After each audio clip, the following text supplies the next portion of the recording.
Fala galera do GV, tudo bem com vocês? Aqui quem fala é o professor Gustavo em mais uma aula de História. Bom galera, o assunto da aula de hoje, segundo o que foi combinado no roteiro de estudos de vocês, é a Revolução Americana, que também é conhecida como Independência dos Estados Unidos. No caso, uma coisa que a gente deve se atentar é o valor das palavras.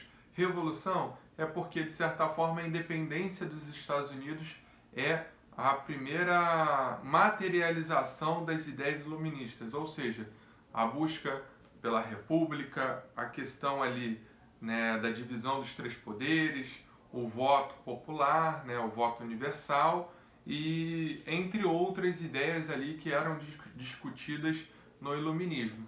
Mas vamos também se atentar ao termo Revolução Americana, ou seja, parece que é uma revolução de todas as Américas, de toda a América do Sul, de toda a América Central e América do Norte, de todo o continente da América.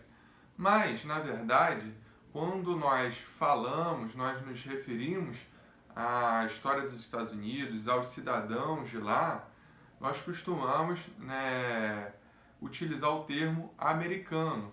Esse termo ele é uma construção, né, que é feita pelos Estados Unidos ao longo de sua trajetória, ao longo de sua história, onde eles se colocam como protagonistas do continente da América. Então, às vezes parece que quando nós falamos, eu sou americano, a pessoa acha errado, porque, né, a ideia que se construiu de que o americano é somente o cidadão dos Estados Unidos. Mas isso é justamente uma construção, né, pautada em intenções de poder, né, por parte dos Estados Unidos. Então, tanto brasileiros quanto argentinos, chilenos, mexicanos, todos nós somos americanos. Esse é o detalhe, esse é o ponto de reflexão que eu gostaria que vocês, né, levassem para si, né, a partir aí da nossa primeira etapa do vídeo. Bom, mas pegando ali a questão da independência dos Estados Unidos, ela é uma construção que parte de diversos fatores. Bom, primeiro tipo de colonização que ocorre, né, nas 13 colônias. No caso, antes dos Estados Unidos se tornarem um país independente, existiam 13 colônias que, obviamente, eram colonizadas pela Inglaterra. Essas 13 colônias, elas tinham uma diferença, algumas diferenças entre si. No caso, as colônias do norte, elas tinham uma característica de mais autonomia para os colonos, e esses colonos cultivavam diversos produtos diferentes e desenvolviam um comércio interno. Ou seja, eles meio que eram autossuficientes e não tinham uma pressão muito grande por parte da Inglaterra, que inclusive permitia a eles a construção de algumas manufaturas. Então eles já vinham desenvolvendo ali um processo econômico diferente no norte dessas 13 colônias. Já no sul das 13 colônias, o desenvolvimento, né, de toda a questão do cultivo era pautado ali a partir da questão do latifúndio, do plantation, que é algo similar ao que acontecia aqui na América Portuguesa e, de certa forma, também acontecia na América Espanhola. Ou seja, tudo era voltado para a exportação, principalmente para a metrópole, a Inglaterra. Agora vocês devem se perguntar por que o norte tem um formato de colonização mais independente e o sul tem esse formato de colonização mais parecido com o formato espanhol e português. Isso se dá por alguns fatores como o próprio clima. Se a gente parar para observar, né, através das aulas de geografia, através de uma análise mais apurada, né, passando ali, né, mais para a parte do hemisfério norte, nós temos uma linha de divisão ali, onde o clima nessas 13 colônias, nas colônias do norte dos Estados Unidos, seria um clima mais frio. Com um clima mais frio, determinados produtos podem ser cultivados lá e outros não.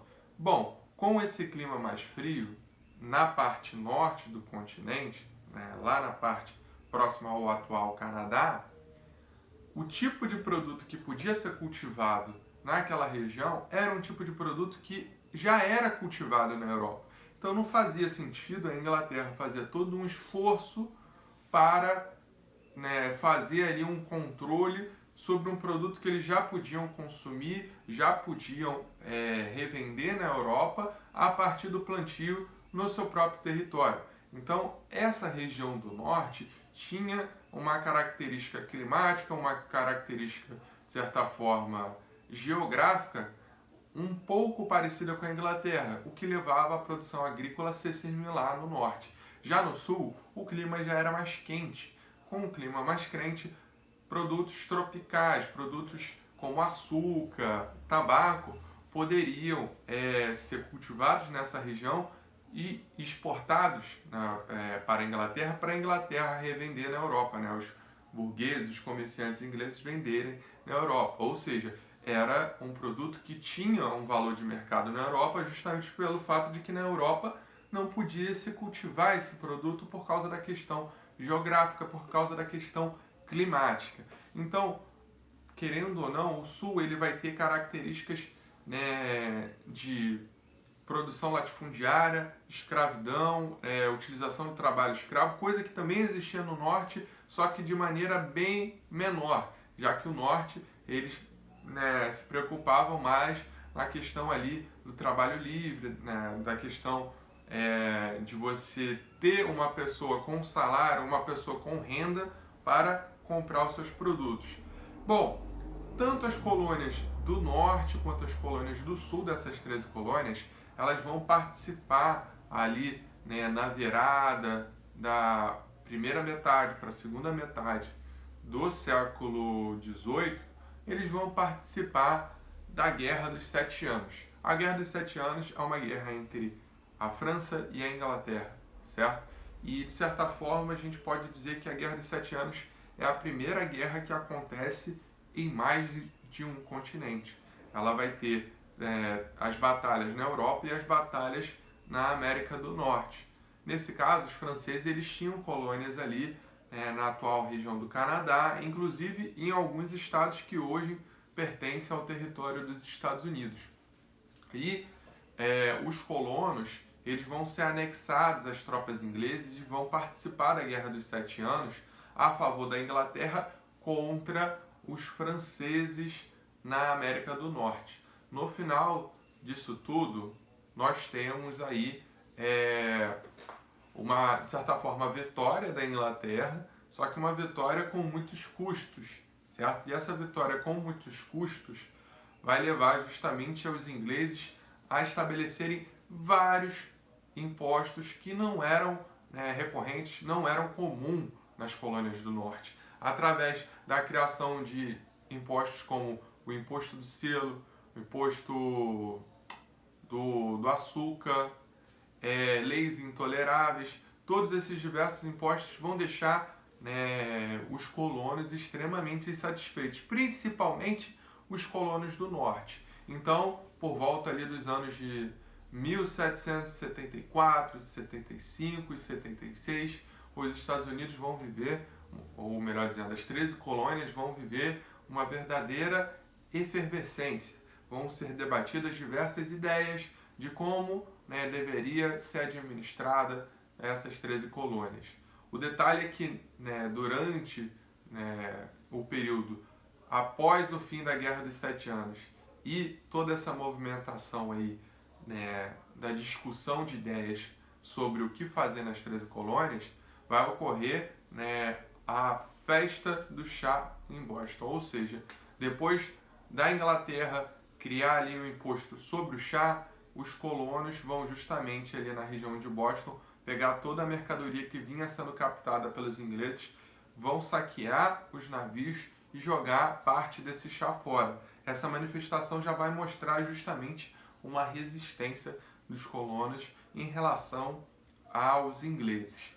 O outro detalhe é que dentro dessa movimentação de discussões que vão ocorrer entre os anos de 74, 75 e 76, vão ocorrer 2 congressos na região de Filadélfia, onde nós vamos ter lideranças tanto das colônias do norte quanto das colônias do sul. Dentro desse processo, no primeiro congresso da Filadélfia, os colonos vão pedir para a Inglaterra, né, eles vão se posicionar, melhor dizendo, né, que eles justamente tinham interesse de ter representantes da colônia, né, das 13 colônias, no parlamento inglês. Os ingleses, por sua vez, eles não vão permitir isso, eles vão negar isso aos colonos.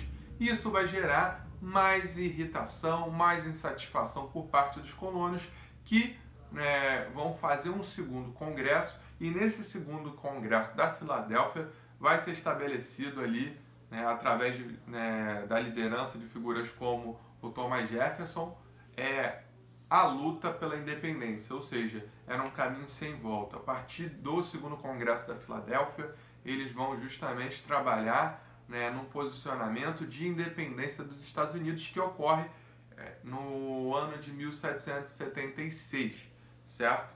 Bom, o detalhe é que eles vão fazer ali uma declaração, vão fazer um corpo de um documento que vai ser a base da Constituição dos Estados Unidos. O detalhe é que vai ser extremamente revolucionário, porque vai ser a primeira república presidencialista do mundo com característica federalista, ou seja, existe um poder central, mas existe o poder dos estados também, certo? E dentro desse processo também existe a divisão dos três poderes: legislativo, executivo e judiciário, com eleições para presidente. Até aí, tudo lindo, tudo muito bacana. Mas essa primeira base ali da formação dos Estados Unidos, ela vai ter alguns problemas que vão continuar durante muito tempo na história dos Estados Unidos, que é justamente a não universalização do voto para as mulheres, ou seja, homens podiam votar, mulheres não.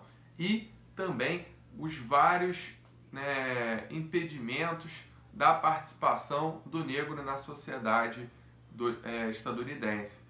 No caso, a escravidão não vai ser abolida no primeiro momento, já que todo o pessoal ali das antigas colônias do sul vão querer manter aquele tipo de produção baseada no sistema de plantation, com a utilização do trabalho escravo. Então, durante muito tempo ainda vai existir a escravidão nos Estados Unidos, e mesmo após o fim da escravidão nos Estados Unidos, vão existir leis de segregação, leis racistas nos Estados Unidos. Então, existe esse lado aí da questão da liberdade, a questão do progresso estampado, divulgado ali em relação aos Estados Unidos, por essa questão da república, questão da democracia, mas existe esse lado obscuro também, certo? Esse lado justamente complicado em relação às mulheres, em relação aos negros principalmente, certo?